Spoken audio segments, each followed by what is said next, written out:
Los estilos de liderazgo político del rey Juan Carlos I y del presidente Adolfo Suárez, las dos figuras clave de la transición española, son analizados en profundidad en una novedosa investigación que estudia el liderazgo político en periodos políticos de transición exitosa a la democracia y toma como referencia dos países que han pasado de un régimen autoritario a uno democrático, España y Lituania.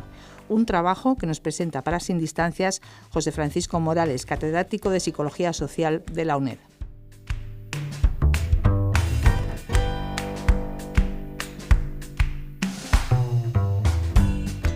Buenos días, hoy vamos a hablar del liderazgo político y transición a la democracia en España.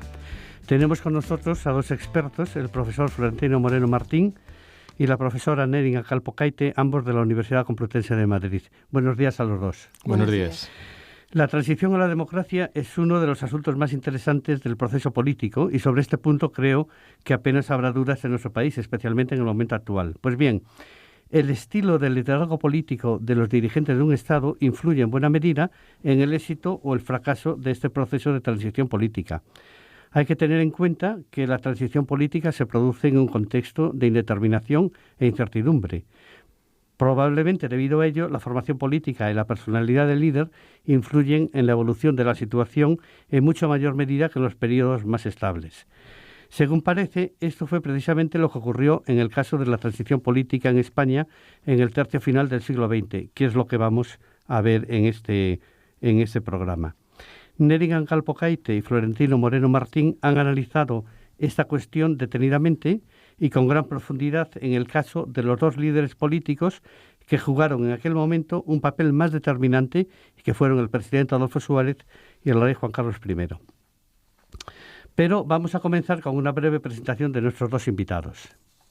Neringa Calpocaite es en la actualidad profesora permanente en la Universidad IE, que es la Universidad Internacional con sede en Madrid y Segovia, y trabaja además como directora para Europa y Latinoamérica de formación y extracción de Atlas, que es un programa de análisis de datos cualitativo. Es doctora en Psicología Social por la Universidad Complutense de Madrid, ha sido investigadora invitada en la Universidad de Harvard, donde tuvo su título de liderazgo. Es vicepresidenta de Toastmaster Internacional, una asociación dedicada a la formación y promoción de habilidades de liderazgo, y ha sido colaboradora honoraria de la Universidad Complutense de Madrid. Organizadora de un curso internacional de liderazgo político en el Escorial, curso al que asistieron varios ministros y presidentes de España y Lituania y otras personas de alto nivel político. Habla con fluidez español, inglés, ruso y lituano. Por su parte, Florentino Moreno Martín, que ya ha colaborado con nosotros en otros programas, es profesor titular del Departamento de Psicología Social de la Universidad Complutense y entre los rasgos más sobresalientes de su apretado currículum, que aquí no podemos, exponer con detalle, cabe destacar los siguientes. Fue premio extraordinario de doctorado de la Facultad de Psicología de la Universidad Complutense en 1990. Ha publicado 4 libros, 22 capítulos de libros y un elevado número de artículos de revista, y destaca, a mí me gustaría destacar de una manera especial, un trabajo titulado Carta de un psicólogo social a un joven psicólogo, incluido en un libro sobre cartas a un joven psicólogo, publicado en Alianza, y capítulos que personalmente considero de obligada lectura. Es especialista en el estudio del conflicto armado, violencia colectiva y testimonio de víctimas de violencia bélica. Acaba de dirigir una tesis doctoral sobre el saber no violento en la posmodernidad. Ha sido y es muy activo en la difusión del conocimiento psicosocial a través de los medios de comunicación. Algunos ejemplos de ellos son los siguientes. Entre 2001 y 2008 dirigió el programa diario de divulgación de la psicología a través del cine, titulado El Factor Humano, emitido en Radio 5 Todo Noticias de Radio Nacional de España. Fue premiado en 2 ocasiones con el primer premio de periodismo del Colegio Oficial de Psicólogos. Y desde 2003 imparte cursos de posgrado sobre el uso del cine en la docencia universitaria, en el Instituto de Ciencias de la Educación, y sobre elaboración de materiales audiovisuales para programas de intervención social, Universidad Complutense de Madrid, en la Comunidad de Madrid. Bien, todo esto nos sirve para introducir a nuestros invitados de hoy y a los que voy a ceder ya la palabra. Entonces, profesor Moreno, ¿por qué este estudio? Sí, muchas gracias primero por invitarnos aquí a la que consideramos nuestra segunda casa, que es la UNED. Y entrando directamente sobre el estudio, el interés radica en cuando yo conocí a la ahora doctora Neringa Kalpokaite, que vino a hacer los cursos de doctorado de la Universidad Complutense, de nuestro departamento, y me propuso este estudio. Yo creo que es mejor que ella misma cuente de dónde surge su interés, porque ella entonces acababa de terminar su licenciatura y venía con un entusiasmo tremendo que fue lo que me contagió a mí, porque yo había hecho algunos estudios de psicología política, pero más orientados a la guerra, a la violencia, los grupos armados, movimientos sociales, pero nunca había estudiado directamente el liderazgo. Entonces, pues, Neringa, ¿cuál fue la motivación? ¿Por qué arrancaste con este estudio y por qué nos convenciste con ese entusiasmo? Bueno, la verdad que por qué decidí estudiar liderazgo político en los procesos de la transición hacia la democracia es una pregunta efectivamente muy importante que tengo con ella empezar a hablar. Y me gustaría decir que desde pequeña siempre me han motivado los temas de liderazgo, pero con el tiempo, conforme iba estudiando y formándome como profesional, me di cuenta que el liderazgo político era un elemento muy importante. ¿Y en qué momentos es muy importante? Pues en los momentos como las transiciones, por ejemplo, políticas. Porque lo que iba estudiando y iba viendo que las democracias plenas no es la norma, más bien es una excepción. Y si nos enfocamos en Economist Intelligence Unit o en Freedom House, lo que podemos observar que solamente 25 países están en democracias consolidadas o plenas, podemos decir así, a nivel mundial.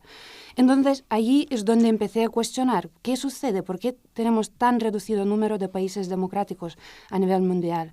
Y lo que empecé a analizar las teorías de democracia y los grandes expertos en las teorías, lo que hablan sobre precondiciones tales como educación, evolución económica, oposición democrática, pero no mencionan un factor que es muy importante, el liderazgo político, para el éxito de la transición. Ahí es donde digo, ¿y por qué no analizar liderazgo político? Tal vez puede ser un factor también que influye. Por supuesto, no es un causa-efecto, pero he decidido cuestionar y analizar qué sucede en los periodos de la transición hacia la democracia en España y Lituania. Sí, eso fue efectivamente lo que nos vinculó, porque yo, claro, conocía, porque había vivido de niño este proceso de adolescente en España y conocía bien de primera mano a todos los líderes, no solo los dos que estudiaste, el rey Juan Carlos y el presidente Suárez, sino pues muchos de los que luego hablaremos, ministros, líderes de la oposición.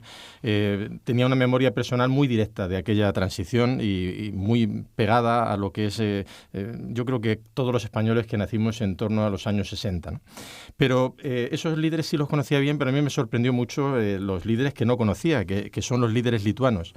Puesto que conocemos mejor a los líderes españoles, danos unas pinceladas de los líderes que tú estudiaste, de los dos presidentes, simplemente para que la audiencia conozca un poco estos dos personajes. Sí, efectivamente, he elegido dos líderes políticos de la transición lituana, y uno se llama Algirdas Brazauskas, que ya conoces muy bien, y otro Vytautas Landsbergis. Y un poco para contextualizar a Algirdas Brazauskas, por qué le he elegido a él para analizar su estilo de liderazgo, es porque fue el primer secretario del Partido Comunista de Lituania, designado por Moscú en 1988, y fue considerado, por supuesto, como jefe principal de Lituania, estando por encima de él solamente el secretario general del Partido Comunista Soviético, Mikhail Gorbachev. Y el otro, Vytautas Landsbergis, fue el líder, digamos, elegido por el movimiento de Reforma Democráticos Sąjūdis, y su principal objetivo era conseguir la independencia de la República Lituana. Así que... Muy bien. Sí, además tuvimos la ocasión de Landsbergis conocerle personalmente en aquel curso del Escorial que fue tan intenso y donde además conseguiste tú básicamente traer a las dos partes en conflicto, es decir, los líderes herederos de la Unión Soviética y los líderes más cercanos a una visión liberal, básicamente anticomunista. Y allí en el Escorial, pues en el clima de la sierra, pues fue muy agradable el poder ver conocer y contactar.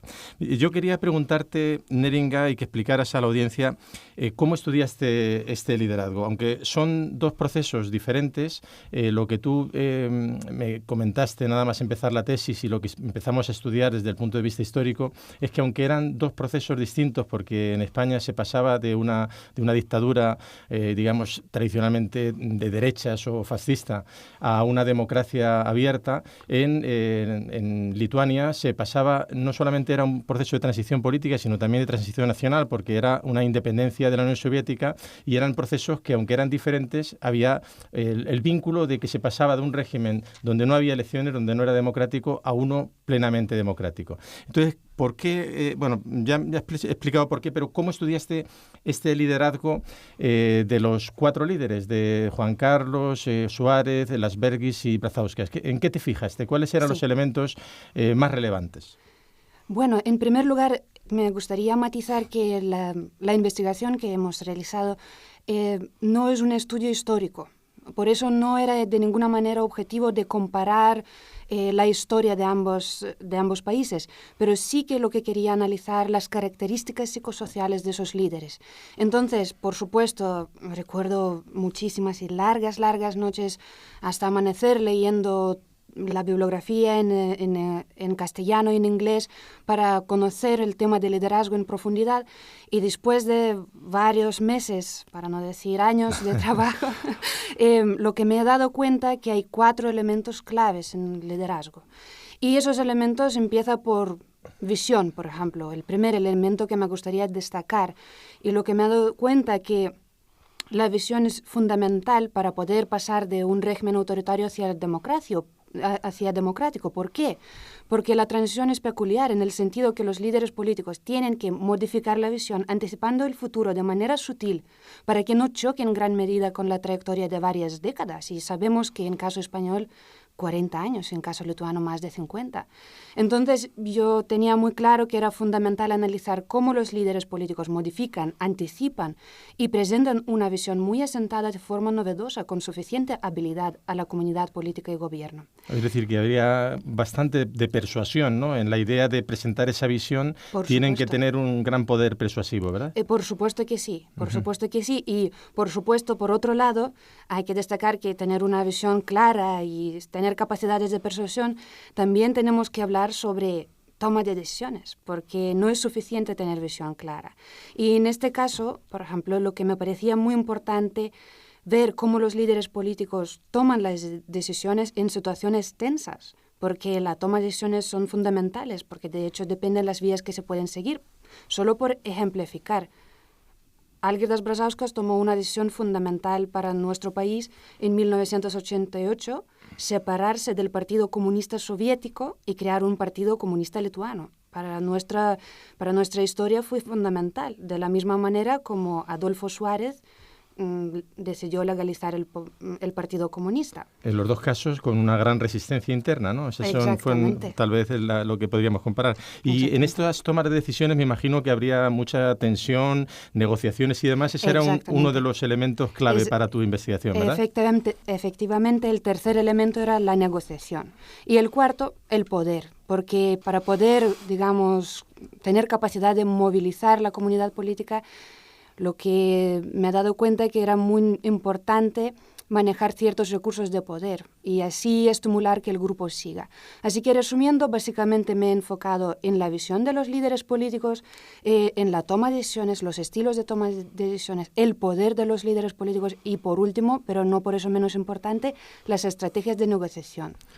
Y precisamente en esta línea, en la línea del poder, una de las cosas que destaca, que se observa en esta investigación, es el enorme nivel de las personas que entrevistaste, porque todo el trabajo fue un trabajo cualitativo con los principales protagonistas. Háblame un poco cómo conseguiste entrevistas con líderes como Manuel Fraga, Santiago Carrillo, Sabino Fernández Campos, por supuesto los dos presidentes, Brazauskas, Landsbergis. Cuéntame cómo fue el proceso, porque esto también para la gente que le gusta investigar dice, bueno, estas son cosas que no solo cuando tienes un gran contacto y tienes una gran penetración puedes conseguir. ¿Cómo fue el proceso?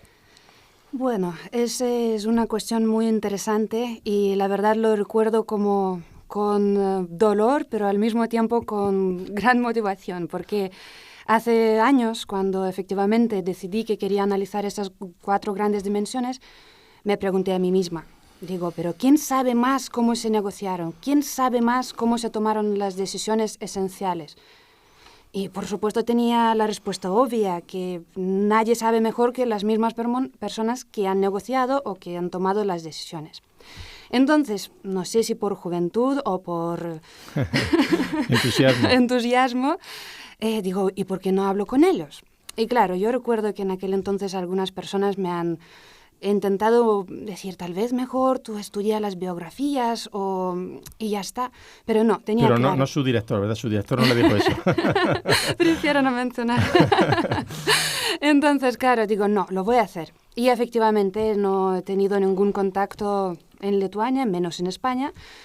Y, por supuesto, empezó mi vida de, entrecomillado, como de espía, porque tenía que empezar a buscar dónde quería algún político va a dar algún discurso, contactar con los periodistas cuando veía que acaba de entrevistar a algún político para solicitar el contacto. Y fue durísimo porque los 5 meses de esfuerzo como que no daba ningún fruto. Pero tengo que decir, y quiero agradecer públicamente a don Sabino Fernández Campo, que después de 5 meses, un día me contestó un correo electrónico aceptando la invitación de tener una charla o una entrevista conmigo. Ajá. Así que... Sí. ¿Alguna anécdota así que fuera de tantas entrevistas, tantas personas? Porque muchas de ellas han fallecido ya, estas personas que he mencionado, pero sí, había también mucha gente que sigue viva y que sigue con un vínculo en la historia de España. Sí. Cuéntanos alguna anécdota en esta investigación. Bueno, la verdad que podríamos hacer otro programa sobre todas las experiencias que he vivido. Pero, por ejemplo, en caso de Sabino Fernández Campo, es verdad que fue muy curioso porque cuando nos vimos, la primera pregunta que me hizo, dice, ¿pero y usted de Lituania? ¿Por qué le interesa la transición española? Y esa inquietud, esa curiosidad que tenía sobre por qué una lituana quiere saber sobre la transición española fue muy positiva porque quiso conocerme en persona y contar su experiencia durante cómo vivió la transición española hacia la democracia. También recuerdo perfectamente Santiago Carillo, que fue uno de los candidatos para la entrevista más difíciles, porque yo recuerdo meses, muy largos meses, he intentado contactar con él a través de su equipo cercano, de incluso su hijo, pero no tenía ningún éxito. Entonces, claro, como iba contando a todo el mundo qué mal me sentía no tener la visión personal de Santiago Carillo, recuerdo un sábado que de repente me llama y cuando contesto el teléfono me dice, ¿usted es Calpocaite? Digo, sí. Y dice, yo soy Santiago Carillo. Dice, ¿quién es usted que tantos me han impresionado para conceder la entrevista? Pues así fue también uno de las curiosidades. Y por supuesto, por terminar, Manuel Fraga, que cuando le pregunté en Senado, digo, ¿y usted cómo vivió el periodo de la transición hacia la democracia? Me contestó diciendo que, dice, actualmente me estoy preparando para la propia transición. Y la verdad que de una manera me desconcertó porque digo, ¿y ahora cómo empiezo a hablar sobre la transición hacia la democracia? Pero bueno, la verdad que es una experiencia impresionante. Recomendaría a todos siempre luchar por lo imposible para conseguir lo posible y yo creo que eso Nerenga, es posible. De estas 4 dimensiones que obviamente es imposible profundizar en cada una de ellas, pero si tuviéramos que destacar algún elemento que consideres curioso para la audiencia que está ahora mismo junto al transistor, ¿cuál podría ser esta conclusión o alguna de las conclusiones a las que llegaste en tu investigación? Efectivamente, necesitaríamos tiempo para profundizar sobre todas las conclusiones que he sacado, pero sí que puedo afirmar que las evidencias empíricas a través de testimonios directos recogidos lo que demuestran que los 4 elementos como poder, tipos de decisiones, negociación y visión son claves para el éxito de la transición política. Entonces, lo he podido confirmar que la relevancia de la relación entre estas 4 dimensiones surge en la medida en que los líderes políticos sin visión clara no hubieran podido avanzar en la toma de decisiones necesarias para conseguir el cambio político hacia la democracia. La visión y las decisiones implican entablar, en algunos casos, las negociaciones con determinados grupos políticos y sus respectivos líderes, ¿verdad? La negociación eficaz, por su parte, también requiere contar con el uso de determinados tipos de poder cuyo uso facilita la percepción de que se controla la situación. Y, por supuesto, tanto las negociaciones y los tipos de poder como las decisiones y, respectivamente, la visión son elementos indispensables necesarios para ampliar y generar una amplia red de apoyo, tanto nacional como internacional. Todo eso necesario para culminar el proceso de transición hacia la democracia con éxito. Muy bien, pues yo creo que estos serían elementos, aunque no eran un estudio histórico, pero elementos ubicados en un periodo relativamente cercano, porque las dos transiciones no se diferenciaron mucho en el tiempo. Pero ahora estamos en un momento muy, muy distinto. Hay un proceso histórico diferente, una lógica de relaciones de poder distinta. Y probablemente si surgiera en nuestros países, no lo queramos por supuesto, volviéramos hacia atrás, tal vez la nueva transición sería diferente, ¿no le parece? Bueno, habría que investigar. Yo sí que tengo motivación seguir en esa línea y por supuesto analizar todos los cambios que se producen hoy en día y por supuesto estos procesos sociales y eso sí, en mi caso lo que estoy ofreciendo ahora un producto, por supuesto, congelado en el tiempo. Es una pequeña aportación sobre qué es lo que sucedió y sobre las características psicosociales del liderazgo político en la transición hacia la democracia, pero eso sí, también me comprometo que me interesaría seguir analizando y seguir viendo qué es lo que sucede hoy en día y claro, además el estudio, que obviamente no se puede detallar aquí, pero tiene una parte de contextualización en un momento histórico muy importante.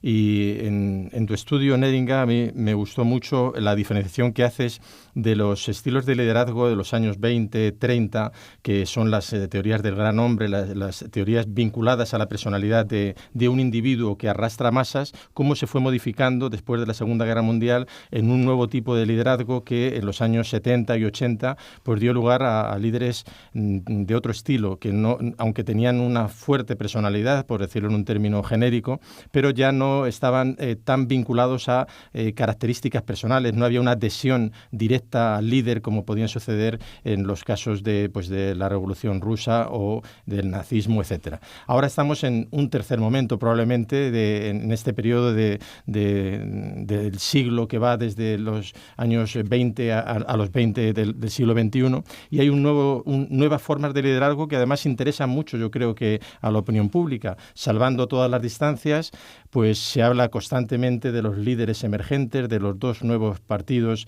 que en poco tiempo pues estarán probablemente en el Parlamento Nacional, y son líderes que efectivamente tienen que manejar otro tipo de habilidades, otro tipo de estrategias para llegar a la población.